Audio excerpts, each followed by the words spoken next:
ഈശോ മിശിഹായ്ക്ക് സ്തുതിയായിരിക്കട്ടെ. ഞാൻ മാണിപ്പറമ്പിലച്ചൻ.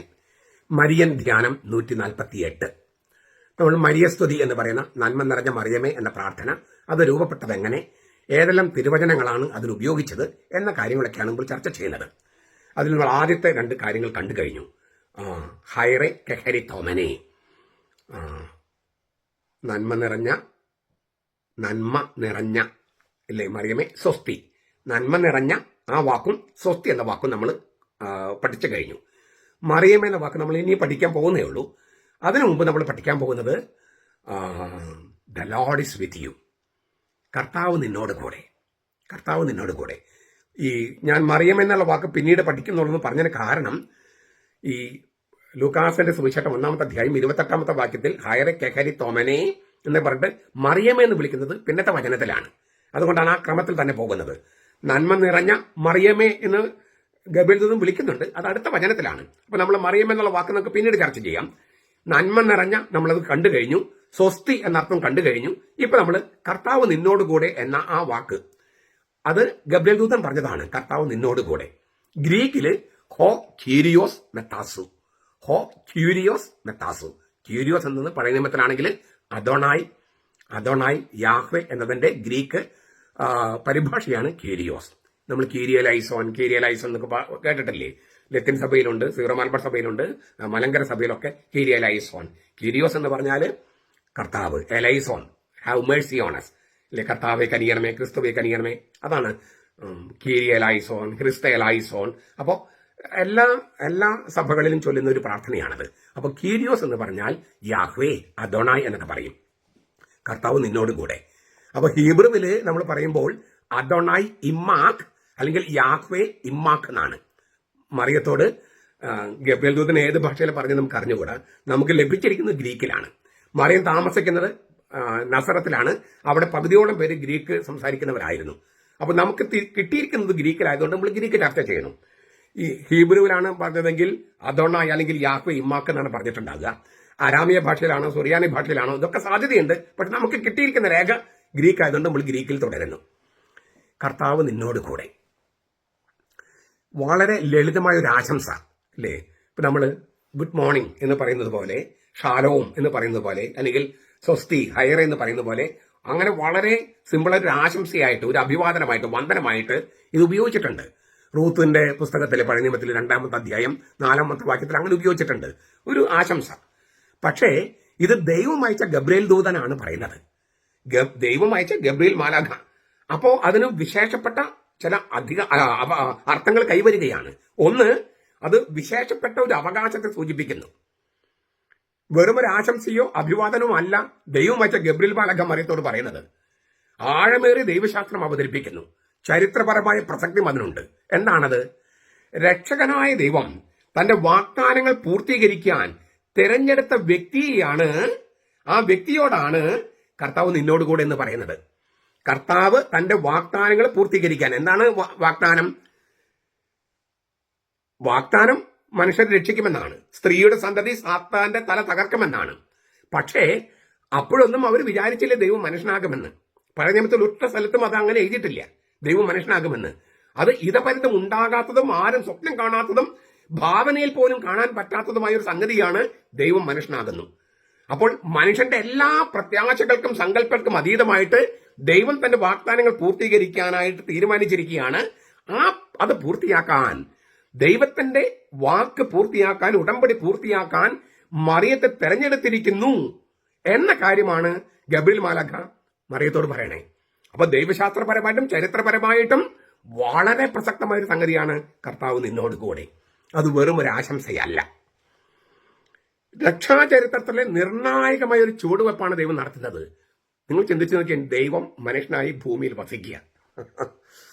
നമ്മൾ കേട്ട് പരിചയമുള്ളതുകൊണ്ട് ഒരു ഷോക്ക് തോന്നില്ല. പക്ഷെ ചിന്തിച്ചു നോക്കിയാൽ ദൈവം മനുഷ്യനായി ഭൂമിയിൽ വന്ന് താമസിക്കുക, 33 കൊല്ലം താമസിക്കുക. ദൈവം മനുഷ്യനായിട്ട്. ആ മനുഷ്യൻ ദൈവമാണ്, ആ ദൈവം മനുഷ്യനാണ്, യേശു. അതൊരു ഭയങ്കര രഹസ്യമാണ്. എന്നാൽ ഞങ്ങൾ കണ്ടതും ഇല്ലേ, കണ്ണുകൊണ്ട് കണ്ടതും കാതുകൊണ്ട് കേട്ടതും കൈകൊണ്ട് സ്പർശിച്ചതുമായ യാഥാർത്ഥ്യമാണെന്നാണ് യോഹന്നാൻ 1-ാമത്തെ ലേഖനത്തിൽ പറഞ്ഞിരിക്കുന്നത്. 1-ാമത്തെ അധ്യായം 1-ാമത്തെ വാക്യത്തിൽ.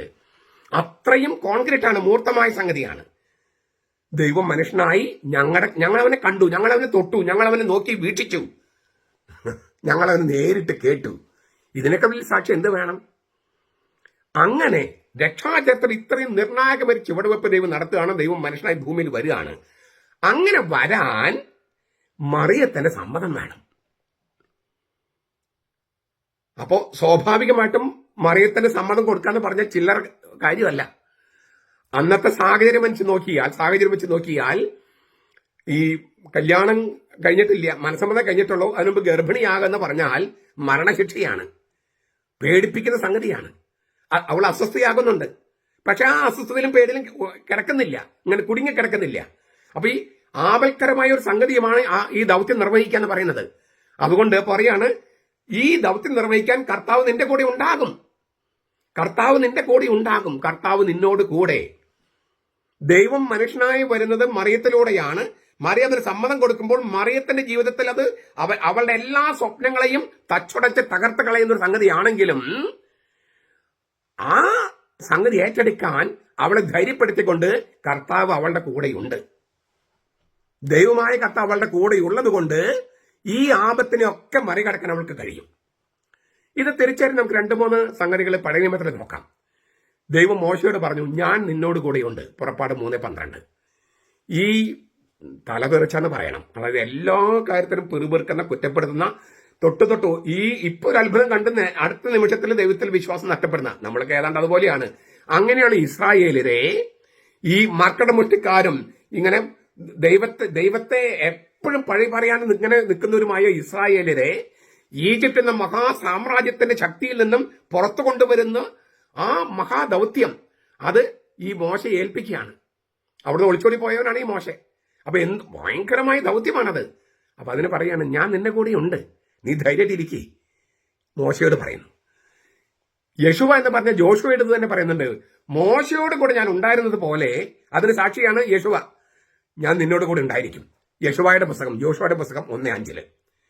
ഇതുപോലെ തന്നെ പറയുന്നുണ്ട്, ഗിദയോനോട് പറയുന്നുണ്ട് ന്യായാധിപന്മാരുടെ പുസ്തകത്തിൽ 6:12 കർത്താവ് നിന്നോട് കൂടെ. ഗിദയോൻ, അതായത് ഇസ്രായേലിന്റെ പട്ടാളത്തെ, ഇപ്പം നമ്മൾ സൈന്യത്തൊക്കെ പറയില്ല, ഇസ്രായേലിന്റെ സൈന്യം, അവരുടെ സൈന്യത്തിന് ഒരു എന്താ പറയുക, ദിശാബോധം കൊടുത്ത ഒരാളാണ് ഈ ഗിദയോൻ. അപ്പൊ കർത്താവ് പറഞ്ഞു, ഞാൻ നിന്റെ കൂടെയുണ്ട്. അപ്പോഴാണ് അവനത് ചെയ്യാൻ കഴിഞ്ഞത്.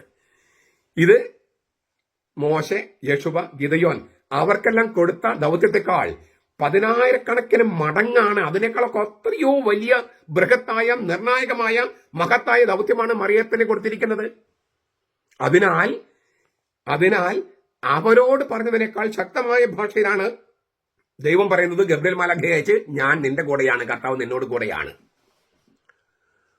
അവള് സമ്മതം പറഞ്ഞാല് അവൾക്ക് മാത്രമല്ല ആപത്ത്, അവൾക്കുണ്ടാകുന്ന ആപത്ത് ഞാൻ പറഞ്ഞു കഴിഞ്ഞു.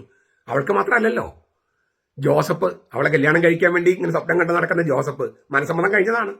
ആ ജോസഫിന്റെ കുടുംബവും മറിയത്തിന്റെ കുടുംബം, ആ സമുദായത്തിൽ അവർക്കുണ്ടാകുന്ന മാനക്കേട് ചിന്തിച്ചു നോക്കിയാൽ, ഇടർച്ച ചിന്തിച്ചു നോക്കിയാൽ. അപ്പൊ ദൈവത്തിന്റെ വഴികൾ പലപ്പോഴും അപകടം പിടിച്ചതാണ്, ഇടർച്ച ഉണ്ടാക്കുന്നതാണ്, സമുദായത്തിൽ വലിയ പ്രശ്നമുണ്ടാക്കുന്നതാണ്. തീർന്നില്ല. ഇത് ഇപ്പൊ ഈ ഗബ്രിയേൽ ദൂതൻ ഈ മംഗളവാർത്ത പറയുകയും മറിയം സമ്മതം മൂളുകയും ചെയ്യുന്ന ആ നിമിഷത്തില് നിന്നോടുകൂടെ, കർത്താവ് നിന്നോടുകൂടെ എന്ന് പറഞ്ഞത് ഒന്ന് മാറ്റി പറയണം.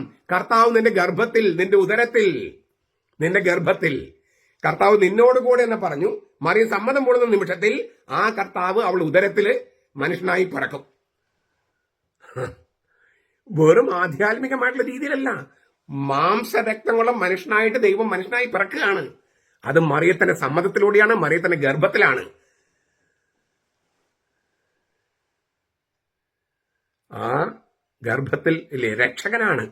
പക്ഷെ രക്ഷകനും ദൈവവും സർവശക്തനാണെങ്കിലും മറിയത്തിന്റെ സമ്മതമില്ലാതെ, മനുഷ്യവർഗത്തിന്റെ പ്രതിനിധിയെ മറിയത്തിന്റെ സമ്മതമില്ലാതെ മനുഷ്യരുടെ ലോകത്ത് ദൈവം പ്രവേശിക്കാനും കഴിയില്ല.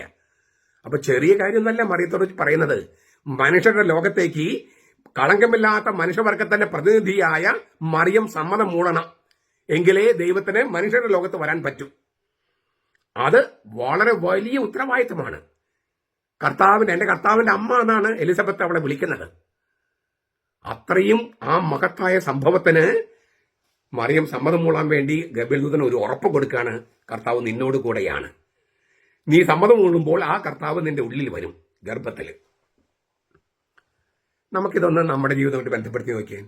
നമ്മളെപ്പോഴും എന്താ പറയുക, മത്തായിയുടെ സുവിശേഷം 1-ാമത്തെ അധ്യായം 23 വെച്ചിട്ട് ഇമ്മാനുവേൽ, ഗോഡ് വിത്ത് അസ്, അല്ലേ, ഗോഡ് ബിസൈഡ് അസ്, നമ്മുടെ കൂടെയുണ്ട്, നമ്മുടെ വശത്തുണ്ട്, നമ്മുടെ കൂടെയുണ്ട്. അത് സത്യം തന്നെ. പക്ഷെ നമ്മൾ കുർബാന സ്വീകരിച്ച് കഴിയുമ്പോഴോ, ഈ മറിയത്തിന്റെ ഗർഭത്തിൽ കിടന്ന അതേ കർത്താവല്ലേ നമ്മുടെ ഉദരത്തിൽ വരണേ? അപ്പോൾ കർത്താവ് ഇമ്മാനുവേൽ, ദൈവം നമ്മോട് കൂടെ എന്ന് പറഞ്ഞ ആ ദൈവം എന്താണ് സംഭവിക്കുന്നത്? ദൈവം നമ്മുടെ ഉള്ളിൽ, ഗോഡ് വിത്ത് അസ്, ഇമ്മാനുവേൽ. കുറച്ച് കഴിയുമ്പോൾ കുർബാന സ്വീകരിക്കുമ്പോൾ God within us, God within us. നിങ്ങൾക്ക് അതിന് ഹീബ്രു വേണമെങ്കിൽ ഇമ്മാനുവേൽ, അതാണ് ഗോഡ് വിത്ത് അസ്, ദൈവം നമ്മോട് കൂടെ, ഗോഡ് വിത്തിൻ അസ്, നമ്മുടെ ഉള്ളിൽ. അതിന് ഹീബ്രു നിങ്ങൾക്ക് വേണമെങ്കിൽ ഞാൻ പറയാം, ബെക്കിർ വാനുവേൽ, ബെക്കിർ, ബെക്കിർ വേ, ബെക്കിർ, അല്ലേ, വിത്തിൻ, ബെക്കിർ വാന്യു വേൽ, വാന്യു എന്ന് പറഞ്ഞാൽ ആസ്, വിത്തിൻ ആസ്, വേൽ, ഏൽ. ദൈവം നമ്മുടെ ഉള്ളില്, ദൈവം നമ്മുടെ ഉള്ളില്. മറിയത്തിന്റെ ഗർഭത്തിൽ കിടന്ന കർത്താവ് ദിവ്യകാരുണ്യം വഴി നമ്മുടെ ഉദരത്തില്. അവൾക്ക് കൊടുത്ത കൃപ അവളുടെ മക്കളായി എല്ലാവർക്കും നൽകപ്പെട്ടിരിക്കുക. ദൈവം നമ്മുടെ കൂടെയാണ്, ദൈവം നമ്മുടെ ഉള്ളിലാണ്. ഗബ്രിയേൽ പറഞ്ഞു, കർത്താവ് നിന്നോട് കൂടെയാണ്. അവൾ സമ്മതം കൊള്ളിക്കഴിഞ്ഞപ്പോൾ ആ കർത്താവ് അവിടെ ഉള്ളിലാണ്. ഇത് നമ്മുടെ കാര്യത്തിൽ സംഭവിക്കുന്നു. തീർച്ചയായിട്ടും അതിന്റെ ചക്രവാളങ്ങൾ വ്യത്യാസമുണ്ട്, എങ്കിലും അതേ കർത്താവാണ്, അതേ കർത്താവാണ്.